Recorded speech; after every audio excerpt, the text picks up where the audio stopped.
Hello friends, welcome to Meena's life style. இன்றைக்கி நம்ம சேனலில் என்ன வீடியோ பார்க்க போகிறோன்னு பார்த்தீங்கன்னா, ஒரு சிம்பிளான ஸ்நாக்ஸ் ரெசிபி தாங்க பார்க்க போகிறோம். இப்போ நம்ம ஸ்நாக்ஸ் செய்கிறதுக்கு 1 கப் அளவு மைதா மாவு எடுத்துகிட்டு ஒரு மிக்சிங் பவுலில் சேர்த்துக்கலாம். அடுத்ததாக 1/2 கப் அளவு சர்க்கரை போடி பண்ணிவிட்டு அதையும் இதில் சேர்த்துக்கிறேங்க. பொடி பண்ணுறதுக்கு முன்னாடி 1/2 கப் எடுத்துக்கோங்க, சரியாக இருக்கும். அடுத்ததாக ஒரு பிஞ்ச் அளவுக்கு சால்ட் சேர்த்துக்கலாம். இது எல்லாம் சேர்த்துட்டு இப்போ நல்லா மிக்ஸ் பண்ணிக்கோங்க. இது எல்லாத்தையும் ஒரு தட்டில் சேர்த்துட்டு சளிச்சிட்டு சேர்த்துக்கிற மாதிரி இருந்தாலும் பரவாயில்லைங்க. ஒன்றோட ஒன்று நல்லா மிக்ஸ் ஆகி வந்துடும். இந்த மாதிரி சேர்த்துட்டு கூட நல்லா மிக்ஸ் பண்ணிக்கலாம். இப்போ இதெல்லாம் நல்லா மிக்ஸ் பண்ணி எடுத்துக்கலாங்க. அவ்வளோதான். இதெல்லாம் நல்லா மிக்ஸ் பண்ணதுக்கப்புறமா கொஞ்சம் கொஞ்சமாக தண்ணி சேர்த்துட்டு இது நல்லா பிசைஞ்சிக்க போகிறோம், சப்பாத்தி மாவு மாதிரி. ஃபஸ்ட்டே நிறைய தண்ணி சேர்த்துடாதீங்க. கொஞ்சமாக சேர்த்துட்டு லைட்டாக பிசைஞ்சிட்டே வாங்க. நல்லா சப்பாத்தி மாவு பதத்துக்கு வரணும். அந்தளவுக்கு தண்ணி சேர்த்து இது நல்லா பிசைஞ்சிட்டு வந்துடலாம். இப்போது கொஞ்சம் தண்ணி அதிகமாகிட்டால் கொஞ்சமாக மாவு சேர்த்துக்கோங்க, அப்போ சரியாயிடும். அவ்வளோதான், நல்லா பிசைஞ்சாச்சுங்க. பாருங்கள், இந்த மாதிரி பிசைஞ்சு எடுத்துக்கணும். மாவு சரியான பதத்தில் இருக்குது. இப்போது அடுத்ததாக ஒரு சப்பாத்தி கட்டை எடுத்துக்கலாங்க. அதில் கொஞ்சமாக வரமாவு சேர்த்துக்கோங்க.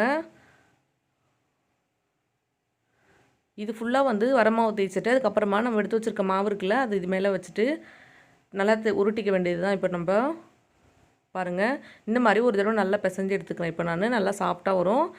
கொஞ்சம் நேரம் இந்த மாதிரி பிசைஞ்சு எடுத்துகிட்டு அதுக்கப்புறமா இது ரெண்டாக நம்ம டிவைட் பண்ணிக்க போகிறோம். அவ்வளோதான், 2 போர்ஷனாக இதை டிவைட் பண்ணிவிட்டு ஒரு போர்ஷன் மட்டும் எடுத்துகிட்டு கையால் இந்த மாதிரி தட்டிக்கலாம் லைட்டாக.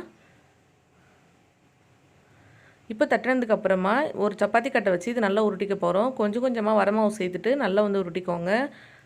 நீங்கள் ஆயில் சேர்த்துட்டு உருட்டினீங்கன்னா வராது அந்தளவுக்கு. நீங்கள் இந்த மாதிரி வரமாவு தேய்ச்சிட்டு அதுக்கப்புறமா உருட்டினீங்கன்னா நல்லாவே உருட்டுறதுக்கு வரும்.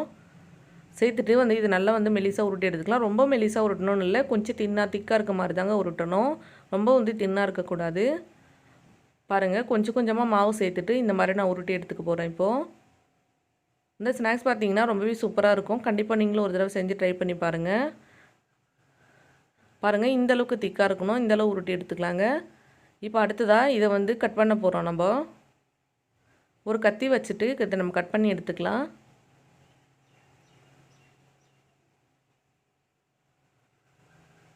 ஓரங்கள் எல்லாம் இந்த மாதிரி கட் பண்ணிவிட்டு நல்லா ஸ்கொயர் ஷேப்புக்கு இதை கட் பண்ணி எடுத்துக்கலாங்க.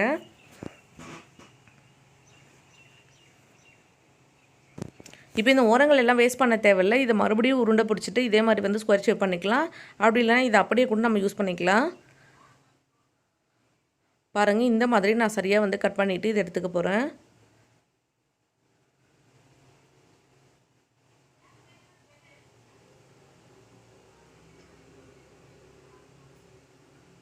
அவ்வளோதான், இது சுற்றி கட் பண்ணியாச்சு. நீங்கள் கத்தி வச்சும் கட் பண்ணிக்கலாம். அப்படி இல்லைனா பீட்சா கட்டர் இருக்குல்ல, அதை வச்சு கூட ரொம்பவே சுலபமாக சீக்கிரமாக கட் பண்ணிக்கலாங்க. அவ்வளோதான், இதெல்லாம் கட் பண்ணி எடுத்தாச்சு. இப்போ இது எல்லாத்தையும் சின்ன சின்ன துண்டுகளாக கட் பண்ண போகிறோம். நம்ம நீங்கள் இந்த மாதிரி தான் கட் பண்ணணும் அப்படின்னு இல்லை, நீங்கள் வேறு எந்த ஷேப்பில் வேணால் கட் பண்ணிக்கலாங்க.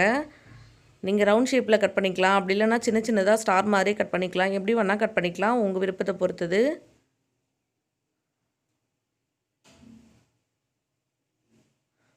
பாருங்கள், இந்த மாதிரி எல்லாத்தையும் கட் பண்ணிவிட்டு அதுக்கப்புறமா நான் காமிக்கிறேன். அவ்வளோதான், எல்லாத்தையும் இந்த மாதிரி நான் கட் பண்ணி எடுத்துகிட்டு அதுக்கப்புறமா இதை பொரிச்சிட வேண்டியது தாங்க.